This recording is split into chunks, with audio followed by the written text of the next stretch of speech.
May 28, 1944. German Army Group B, Headquarters, France.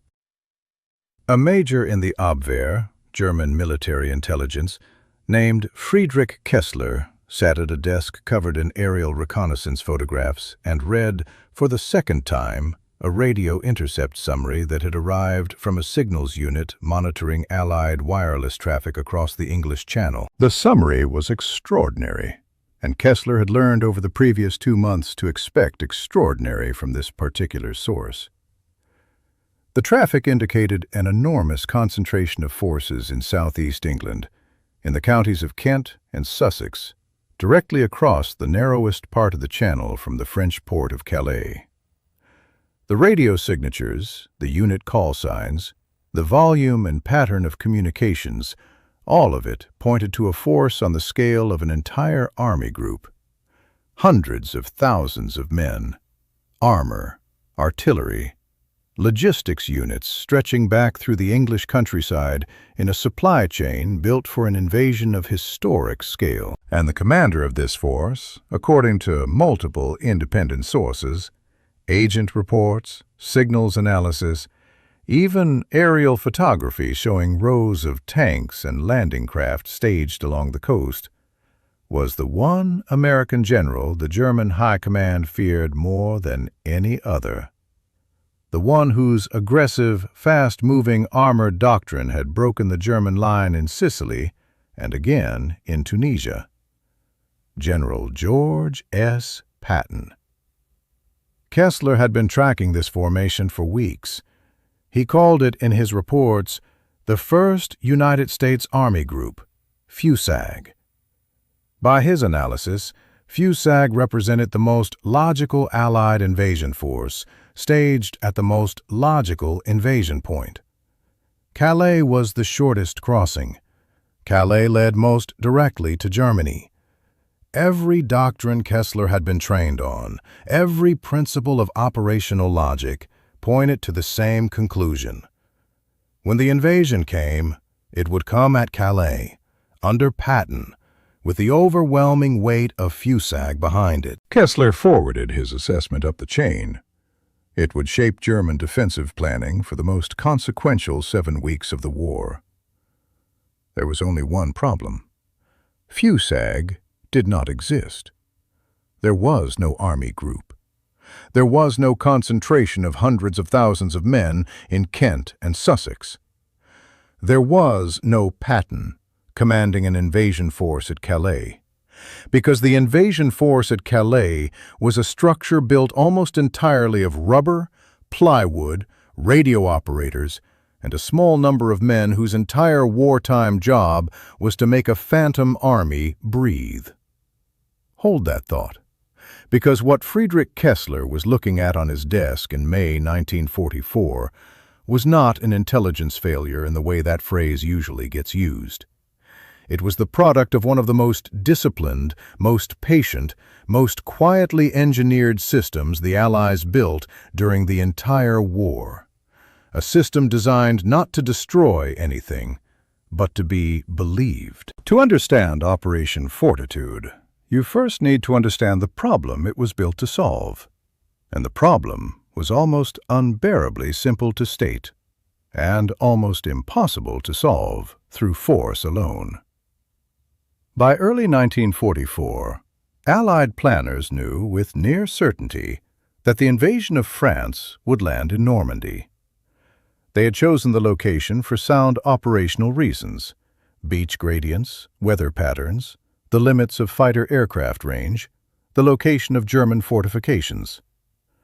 The problem was that Normandy was, by any reasonable German calculation, not the obvious choice. Calais was.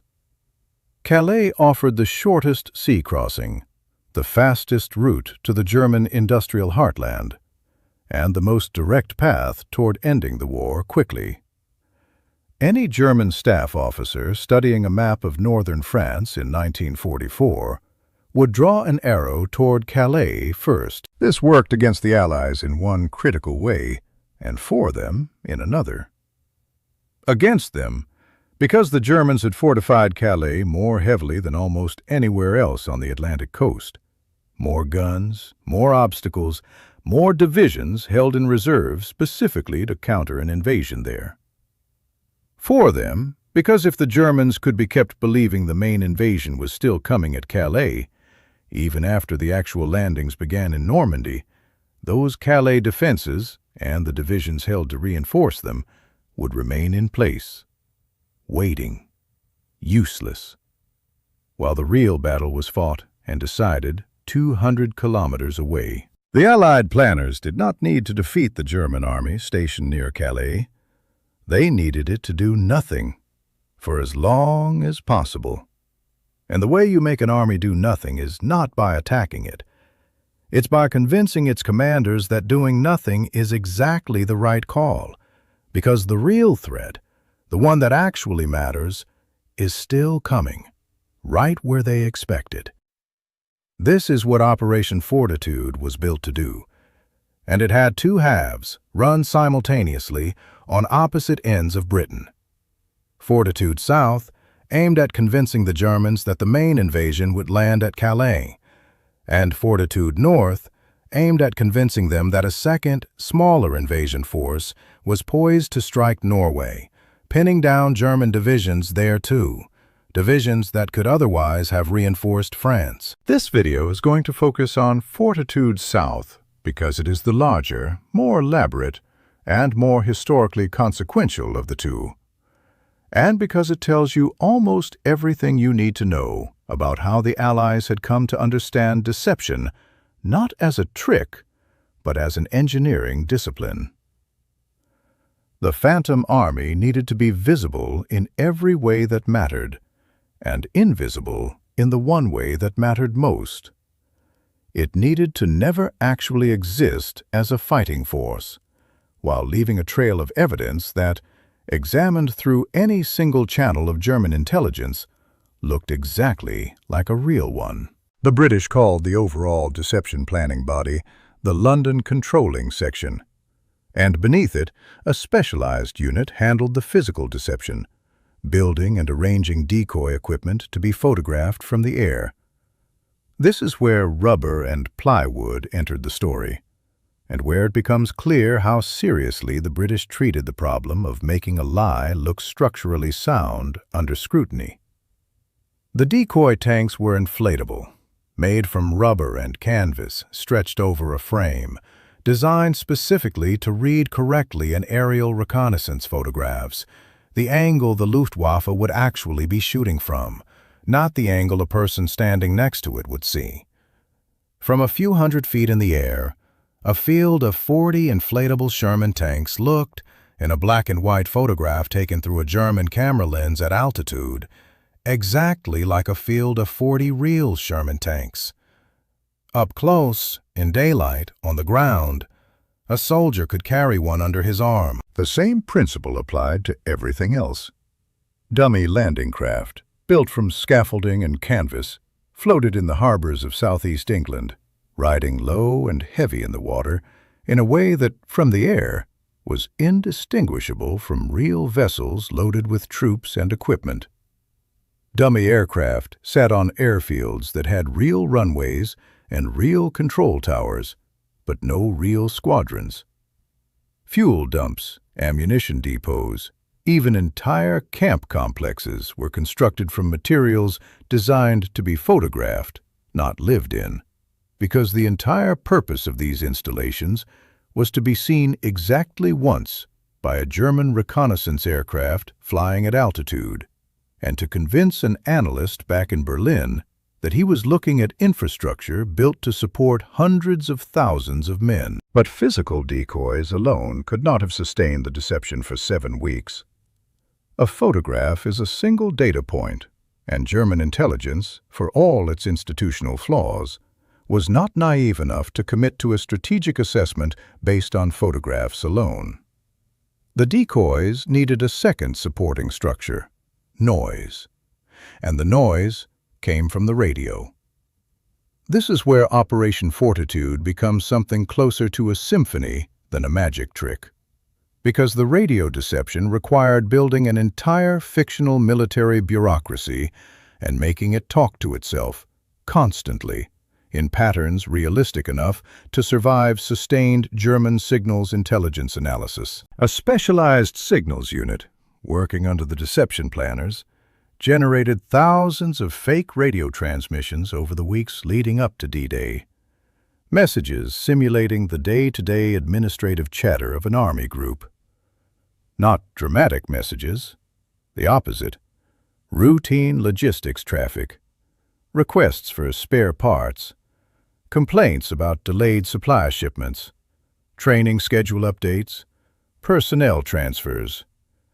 The deliberately boring texture of a real military bureaucracy going about its business. Because German signals analysts had learned, over years of war, that real military traffic sounded boring most of the time, and anything too clean, too dramatic, too obviously informative would read as suspicious. The operators generating this traffic studied real American and British radio procedures with the same intensity that German intercept operators, on the other side of the channel, were struggling to parse American slang. They replicated call sign conventions, message timing patterns, even the radio operators' individual transmission habits, because experienced signals analysts could sometimes recognize a specific operator's hand, the rhythm and style of how an individual sent Morse code, the way a forger studies brushstrokes. If FUSAG's radio traffic was going to be convincing, it needed to sound like it was being generated by the same kind of people, with the same kind of habits, as a real Army group's communications staff. Layered into this fictional Army's voice was a network of double agents, German spies operating in Britain, who had, in most cases, already been captured or turned by British counterintelligence, and were now reporting back to Berlin under British control.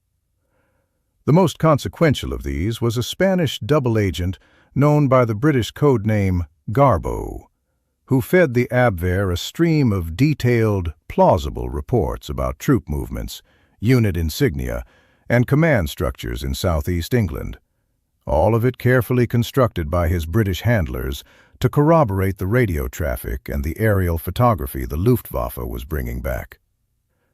Garbo's reports were so trusted by German intelligence that he was, with a grim irony historians still find remarkable, awarded the Iron Cross by Germany for his service, for reporting, in painstaking and entirely fabricated detail, on an army that existed only on paper, on rubber, and in the disciplined imagination of British intelligence officers. The man whose name held the entire deception together, the figure whose presence made FUSAG plausible to German planners, who had studied his career and feared his aggression, was George S. Patton himself. This is the detail that elevates Operation Fortitude from clever to genuinely sophisticated. The Allies did not invent a fictional general to command the Phantom Army Group. They used a real one, sidelined for a real political reason, and turned his temporary disgrace into the load-bearing pillar of the entire deception.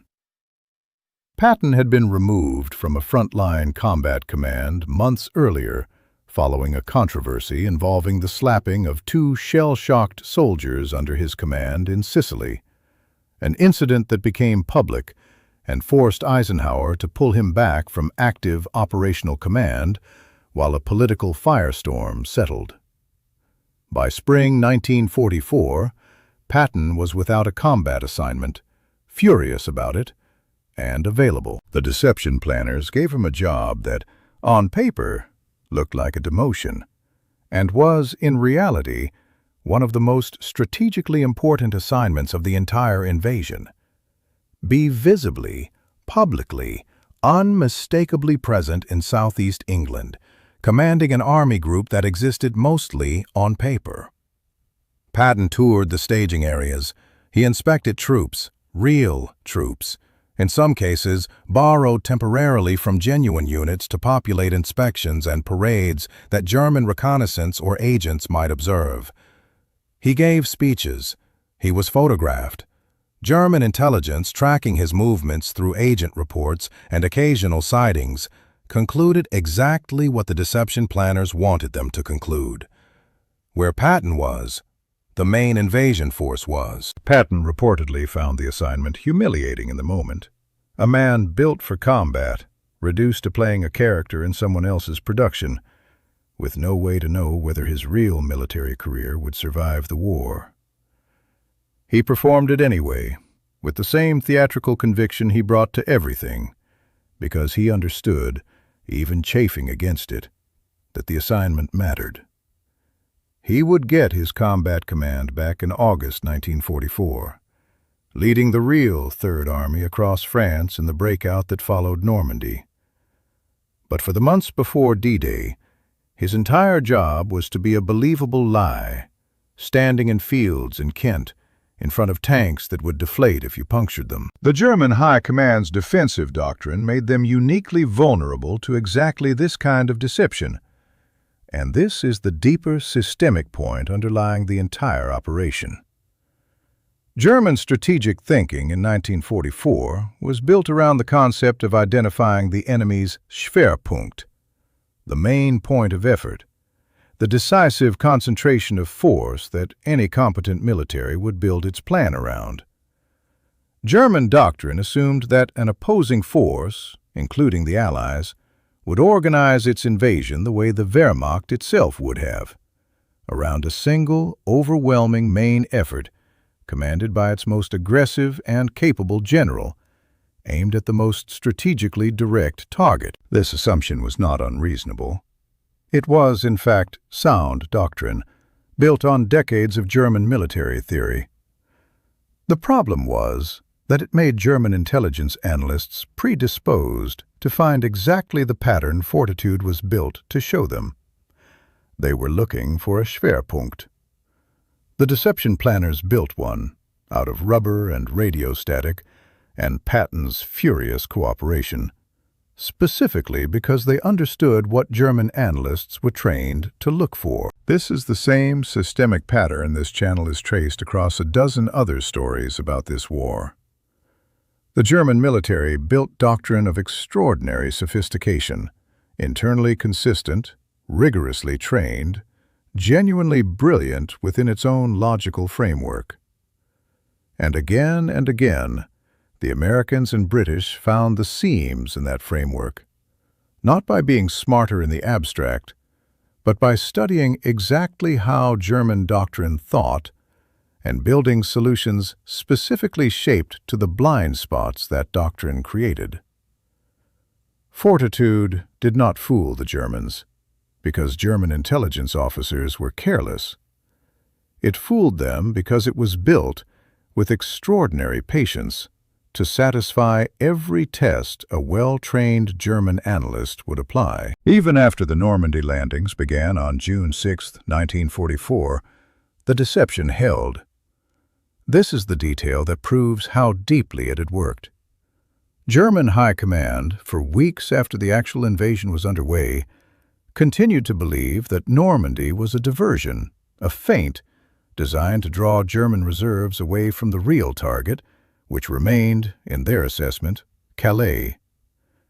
Hitler himself held divisions of the German 15th Army at Calais for nearly 7 weeks after D-Day, waiting for an invasion that was never coming, while the battle that would actually determine the war's outcome was fought and decided in Normandy without them. 19 German divisions, held in place, doing nothing, waiting for a general who was, at that exact moment, 200 kilometers away, inspecting rubber tanks in a field in Kent, furious that no one would let him fight. Friedrich Kessler, the Abwehr major who filed the FUSAG assessment that helped shape German defensive planning, survived the war. He was never publicly identified or held accountable for the assessment. It was, in the broader scheme of German intelligence failures during the Normandy campaign, simply one report among thousands, and the institutional failure belonged to the entire German intelligence apparatus, not to any single officer who had done his job competently with the evidence available to him. After the war, declassified Allied records would eventually reveal the scale of what he and his colleagues had actually been looking at. He gave no public interviews and left no memoir. What survives of his story exists almost entirely in the German military records the Allies captured at the war's end. Records that show, in his own handwriting, a careful, professional, entirely reasonable analysis of an army that was never there. George Patton got his real war back in August 1944 and led it the way everyone who had watched his career expected him to. Fast, aggressive, controversial, and extraordinarily effective. He died in December 1945, not in combat, but in a car accident in occupied Germany, 12 days before he was scheduled to return home. He never spoke publicly, in any detail, about how he felt commanding an army that existed mostly on paper in the months before the war he actually wanted to fight. The double agent known as Garbo continued operating after D-Day, feeding the Germans a stream of plausible explanations for why the real invasion at Calais kept being delayed, helping sustain the deception for weeks after Normandy had already decided the war's outcome. He was awarded an MBE by the British government after the war, a quiet honor for a man whose entire wartime achievement was convincing an enemy intelligence service to trust him completely in service of a lie that helped win a war. The rubber tanks were deflated, folded, and shipped home, or simply abandoned in the fields where they had served their purpose. Most were never preserved. A handful survive today in museum collections, displayed beside real Sherman tanks for scale and contrast. Strange, deliberately unremarkable objects that, for 7 critical weeks in 1944, did more to determine the outcome of the war in Western Europe than almost any single weapon system either side deployed. The German divisions that waited at Calais for an invasion that never came eventually moved, weeks too late, toward the real fighting in Normandy, arriving into a battle that had already been decided by the time they got there, against an Allied force that had used the 7 weeks Fortitude bought to land, build up supply, and break out of the beachhead before the German reserves that mattered most ever fired a shot in the right place. The system had no muzzle velocity. It fired no rounds. It killed no one directly. It simply convinced 19 divisions of soldiers and the generals commanding them that the war they were watching for was happening somewhere it was not, until the war that actually mattered was already won. That is the strangest weapon this channel has ever covered. Not a rifle, not a radio, not a bridge or a ship or a plane. A story. Built with the same patience, the same attention to logistics and detail, the same systemic thinking the Americans and British brought to every other problem this war presented them. A story engineered to be believed that held an army in place long enough for another army to win. If you stayed with this one all the way to the end, thank you. That is over 13 minutes of real history, and it means something that you are still here. If this reached you, if the strange, quiet work of the men who built rubber tanks and fake radio traffic deserves to be remembered, hit the like button. It is the single most effective thing you can do to help this story find the people who care about it. If you are not subscribed yet, now is the time. Hit subscribe and the bell, and you will not miss the next one. I would love to know where you are watching from today. Leave it in the comments. And if someone in your family served in the Second World War, on either side, in any role, even one that never fired a shot, tell us about them. These stories survive because people like you keep passing them forward. Thank you.